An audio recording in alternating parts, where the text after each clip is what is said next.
નમસ્કાર, આપ જોઈ રહ્યા છો નેશન પ્લસ ન્યૂઝ. હું છું આપની સાથે હેતલ ભગત. મકાન વેચાણ કરવાની વાત કરવા વિધવાના ઘરે જઈ બળાત્કાર ગુજારનાર પૂર્વ ધારાસભ્ય ધર્મેન્દ્રસિંહ વાઘેલાના પૂર્વ પીએને જવાહરનગર પોલીસે ઝડપી પાડી વધુ કાર્યવાહી હાથ ધરી છે. વડોદરા શહેર નજીકના ગામમાં રહેતી 33 વર્ષની વિધવાને પોતાનું મકાન વેચવાનું હોવાથી તે છેલ્લા 1 વર્ષથી રાજેશ ગોહિલના સંપર્કમાં આવી હતી. રાજેશ ગોહિલ અવારનવાર મહિલાના ઘરે જતો હતો. રાજેશ ગોહિલ વિધવાના ઘરે ગયો હતો અને તેની એકલતાનો લાભ લઈ બળાત્કાર ગુજાર્યો હતો.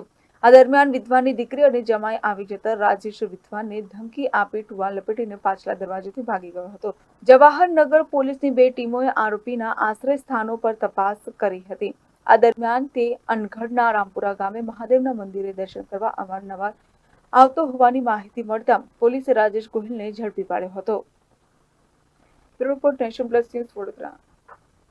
સમાચારોના સતત અપડેટ મેળવવા માટે અમારી નેશન પ્લસ ન્યૂઝની યુટ્યુબ ચેનલને સબસ્ક્રાઇબ કરો, બેલ આઇકન દબાવો અને જોડાયેલા રહો ફેસબુક, ઇન્સ્ટાગ્રામ અને ટ્વિટર પર.